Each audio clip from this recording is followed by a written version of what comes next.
Opa, beleza? Isso aí, vamos nessa. Vamos lá ganhar um pouco mais de experiência. Então, venha comigo, professor Jadiel Varges. O canal é o Exatas Aprovação, lá no YouTube, e meu perfil no Insta, professor Jadiel Varges, beleza? Show de bola. Olha só, destacaremos agora a parte de conjuntos. Claro que nesse primeiro momento a gente vai falar especificamente das operações envolvendo dois conjuntos, que é para a gente linkar essas operações com a relação, né? A relação que existe aí dessas operações entre conectivos, operações entre conjuntos e conectivos. Perfeito? Beleza? Então vamos lá. Vamos nessa, né? Seguindo. Olha só, operações com conjuntos. Qual operação que a gente pode destacar aqui de imediato? Ah, professor, interseção. Quando fala em conjuntos, a gente lembra logo de interseção. Perfeito, beleza.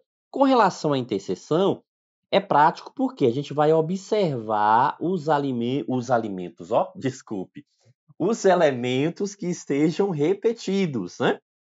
Pode ser conjunto de alimentos, né? Não tem problema. Os elementos que estejam repetidos. Nesse caso aqui, a gente tem o elemento 2. Então, veja que o elemento 2, ele é comum, então, por diagrama, está aqui representado. A interseção aqui no diagrama é essa parte central, né? Essa partezinha do meio, ok? Então, essa parte do meio é o que a gente representa a interseção em forma de diagrama. Ok. Em forma de extensão, qual é a lei que a gente pode estabelecer aqui? Que existe o x pertencente ao conjunto A e esse mesmo x ele também pertence ao conjunto B. Então, note que aqui a gente está usando o i para representar a operação da interseção. Então, usamos o i, certo? E em elementos, a gente pode também escrever esses elementos, ou seja, no caso é um elemento só, e aqui a gente tem o chamado que conjunto unitário, perfeito? Então, a gente tem aí o chamado conjunto unitário, aquele, né, formado por um elemento. De boa, né? Tranquilidade. No caso da união, ainda utilizando os mesmos elementos, observe que a gente também observa essa repetição, esse elemento comum, né, que ele está aqui no centro. Só que, além disso, a gente tem o quê? O elemento 1, o elemento 2, que aparece duas vezes, o elemento 3, que aparece somente no conjunto B, o elemento 4, que aparece somente no conjunto A, o elemento 5, somente B, e o elemento 6, somente A. Então, três elementos aqui somente em A, elemento 1, elemento 4 e elemento 6, ok? E dois elementos somente B, o elemento 3 e o elemento 5, somente B, e o elemento 2, que é comum aos conjuntos. E na representação aqui de diagrama, a união é quem? É todo mundo, é juntar todos os elementos. Então, a gente pega e faz o quê? Uma, né, junção de todos os elementos do conjunto A e do conjunto B, inclusive o elemento que está na interseção, que é o elemento 2. Então, união é o quê? Juntar tudo, os dois conjuntos A e B, importando, né? Não importa se se o elemento está somente em A ou se o elemento está somente em B, ou se o elemento está nos dois conjuntos. Vai juntar todo mundo. Beleza? Ok. Sim. E isso aqui, em regra, como que a gente pode escrever isso, professor? Então, existe um x pertencente a A ou um x pertencente a B. Então, quer dizer o que esse ou? Que ele pode satisfazer somente A, pode satisfazer somente B ou pode satisfazer as duas coisas, certo? Aqui a gente tem isso, satisfazer somente A, satisfazer somente B ou satisfazer as duas coisas. E aí, representando isso aqui em elementos, obtemos o quê? Né? Essa relação que a gente já vê ali dentro do diagrama, que é o elemento 1, o elemento 2, o elemento 3, o elemento 4, o elemento 5 e o elemento 6. E importante destacar aqui é que o elemento 2 ele está no conjunto A e também no conjunto B. Só que quando a gente vai escrever a união dos dois conjuntos, esse elemento 2 ele aparece, né, como uma única representação. Eu não vou escrever 2 e 2 novamente. Escreve somente uma vez. Show de bola? Ok. Diferença entre conjuntos. Como que a gente pode observar aqui dentro do mesmo exemplo ainda? Ó, veja que a gente está utilizando ainda o mesmo exemplo. E como que a gente pode notar essa relação da diferença aqui? Então, primeiro, ó, elementos repetidos, a gente tem o 2, que são elementos repetidos. E nesse caso específico, quando a gente pega o que? A menos B. Então, se a gente pegar A menos B, então veja, ó, quem é essa região aqui, ó? É o A menos B, ok? Então, A menos B é essa região aqui, ou seja, é o que está somente em A. Então, A menos B, ó, então esqueça o conjunto B, é aquilo que vai estar somente em A, que sobra somente no conjunto A. Nesse caso aqui, ó, quem são os elementos aqui que estão sobrando? Exclusivamente apenas A. Então, os elementos, né, é 1, 4 e 6, ok? Então, ó, apenas A. Ok? Aqueles elementos que pertencem apenas ao conjunto A. Certo. Em regra, podemos definir uma regra aqui, sim. Existe um x pertencente a A, mas esse x ele não pertence a B, ó. Então existe um x pertencente a A, né? Mas x não pertence a B. Ou seja, então veja, ó, é como se tivesse o quê? Excluindo, né? Isso, ó, eu elimino todo o conjunto B. Então elimina todo o conjunto B e veja, né? Inclui isso, quando elimina o conjunto B, elimina o elemento repetido lá em A, ou os elementos repetidos. Perfeito? E aí a gente está pegando aquilo que está, ó, somente A.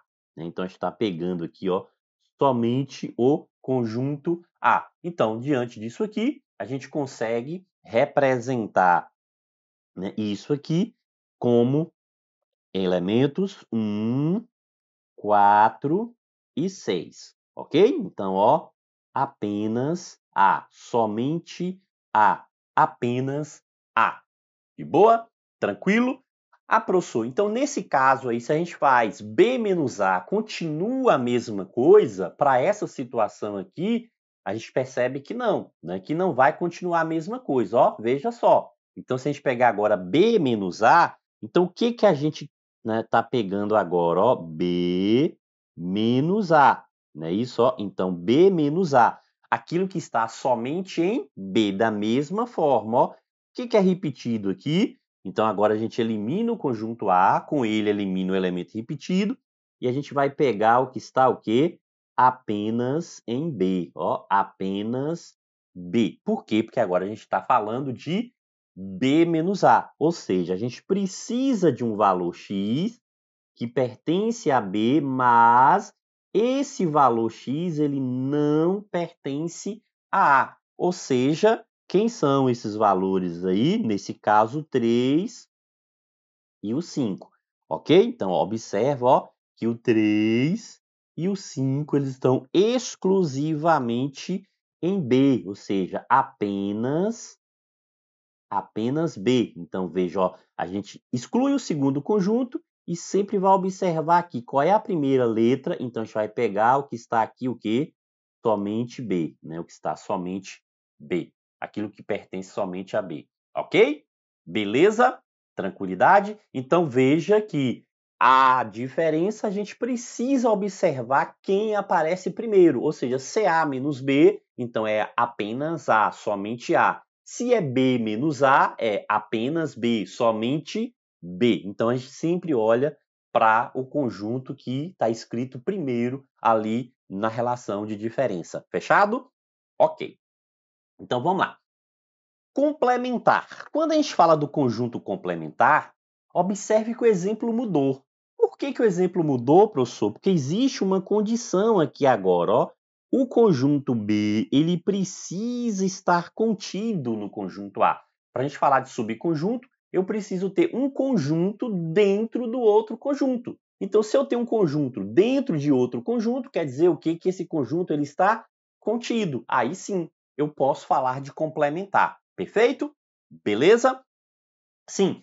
E o que é esse complementar? Então, já viu que está contido, ó, que B está dentro de A, ok, beleza. Então, aí a gente pode agora traçar, ó, quem é o complementar? Então, veja o seguinte, quem são os elementos aqui repetidos? Ó, o elemento 3 e o elemento 5, ok? Olhando para aqui, para os dois conjuntos, quais são os elementos que faltam lá em B para ele ficar exatamente igual a A? Para B ser igual a A, teria que colocar dentro de B o elemento 2, o elemento 1, o elemento 2, o elemento 4 e o elemento 6, não é isso? Ó? Então, quais são os elementos aqui? Se a gente adicionasse aqui a esse conjunto B, ele ficaria exatamente igual a A. O elemento 1, o elemento 2, o elemento 4 e o elemento 6. Então, 1, 2, 4 e 6. Ó, os elementos que estão fora do conjunto B. Então, veja que todo mundo que está fora do conjunto B é o que precisa para ficar exatamente para B ficar igual a A. Né? Vamos supor que se a gente aumentasse aqui esse conjunto B aqui para ele ficar exatamente do mesmo tamanho de A. Quem que a gente teria que adicionar, jogar aqui dentro, junto com o 3 e o 5, jogaria o 1, o 2, o 4 e o 6, ok? Então, veja aqui, né? Essa relação aqui, ó, essa relação aqui é o que a gente chama o quê? De complementar de B em relação a A, ok? Então, ó, complementar de B em relação a A, certo? E como que a gente escreve a regra disso aqui? Então, a gente tem um X que pertence, né? X pertencente, colocar assim, ó, todo X, qualquer X pertencente a B, então X pertence a A, ok? Tal que X pertence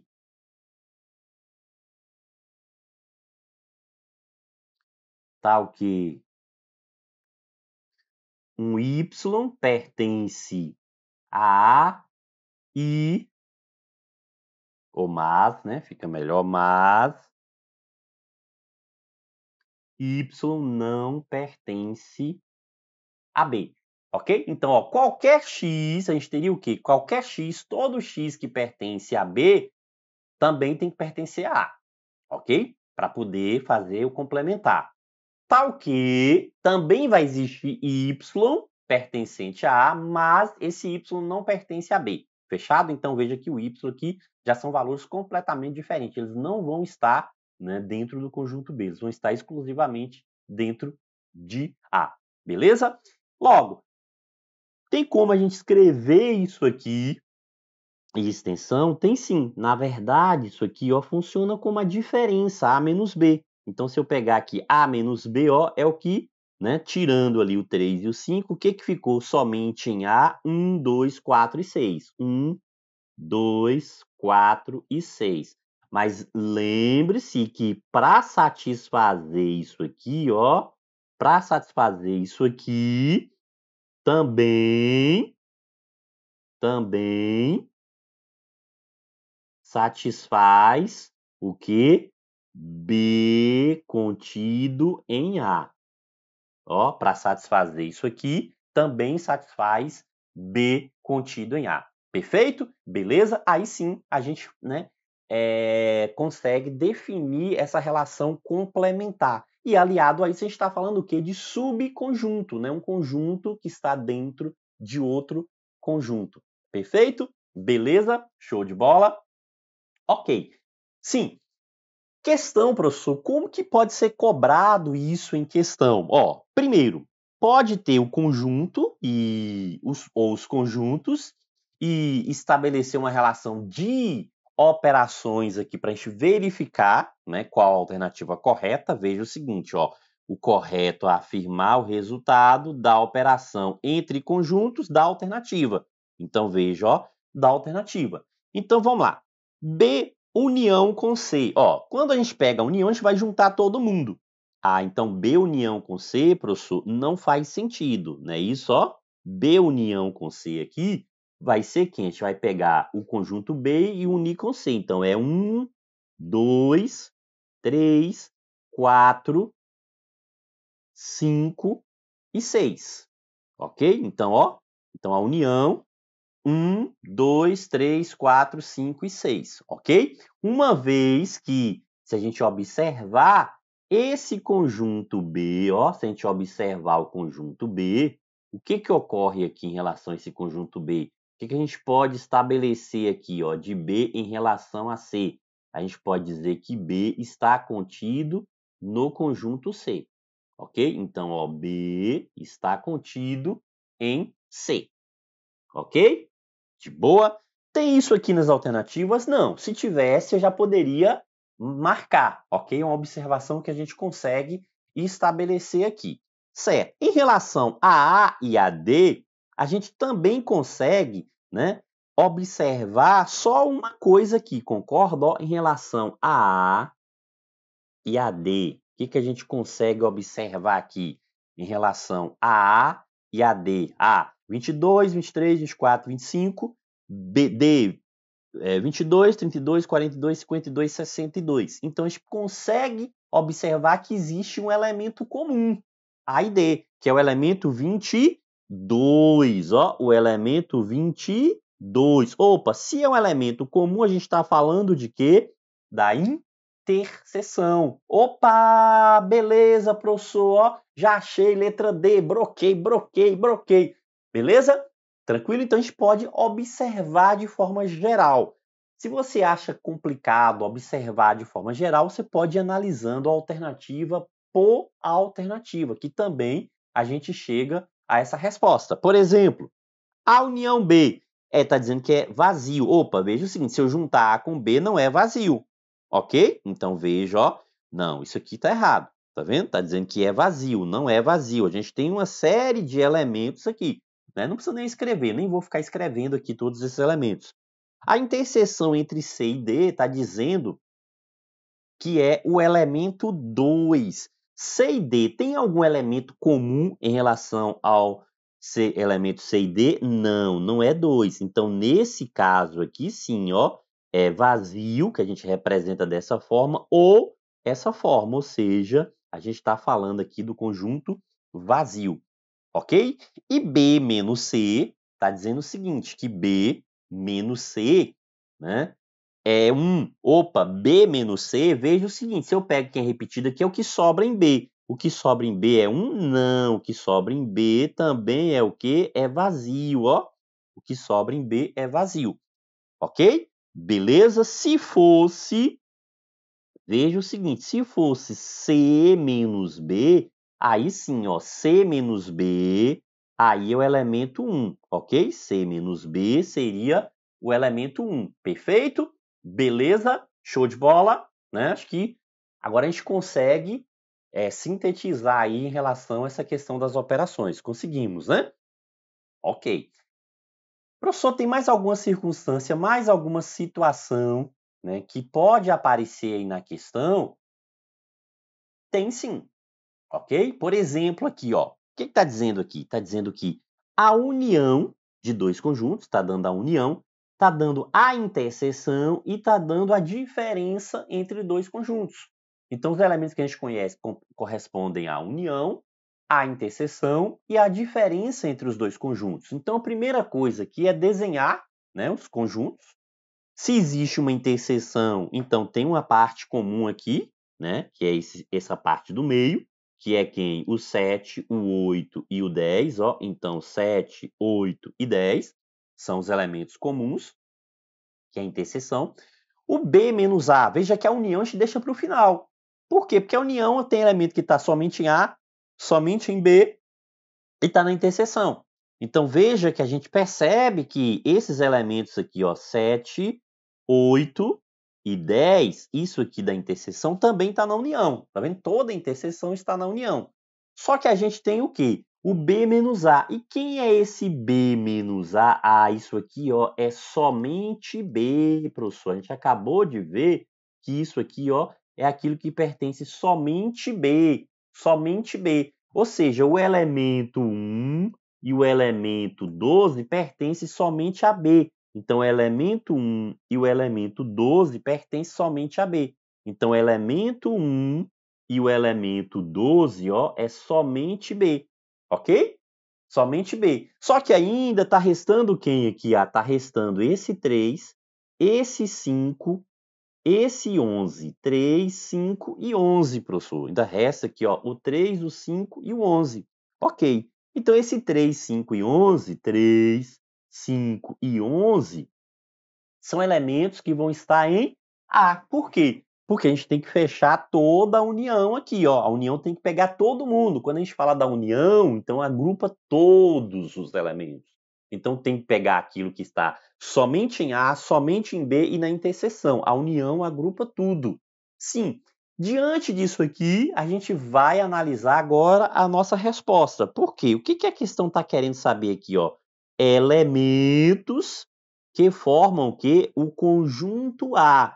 Então, quais são os elementos que formam o conjunto A? O conjunto A, lembrando que ali não está dizendo que é somente A, apenas A, ok? Está dizendo que conjunto A. E quem é o conjunto A? Ó, é tudo isso aqui, ok? Então, ó, tudo isso aqui é o conjunto A. De boa? Então, ó, tem que observar que há uma diferença entre A e somente A, perfeito? Beleza? Então, a gente consegue observar que existe uma diferença. E aí, o que a gente faz? Observa agora qual é o conjunto ali que compõe toda essa relação aqui agora, né? Qual é o conjunto que compõe essa relação aí? Professor, deixa eu observar aqui. Elemento 3, opa, letra B e letras, né? Letras, né? Ok? Então, o elemento 3 está na B e na C, o elemento 5 está na B e na C, aqui, ó. 3, 3, 5, 5, 7, 7, 8, 8, 8 e 10. Então, ó, o elemento 8 e o elemento 10. Ok, e o elemento 11? O elemento 11 também está aqui em A. Ó, o elemento 11 também está em A. Opa, então a letra correta é a letra C, porque ó, o elemento 12 ali não está em A. Concorda? Ó, o elemento 12 aqui não está em A, está, né, lá no conjunto B. Então, nesse caso, a resposta correta, letra C. Aí sim, ó, pode comemorar. Broquei, uhul! Eba! Broquei, broquei, broquei, broquei. Né? Vamos que vamos rumo à aprovação. Bons estudos!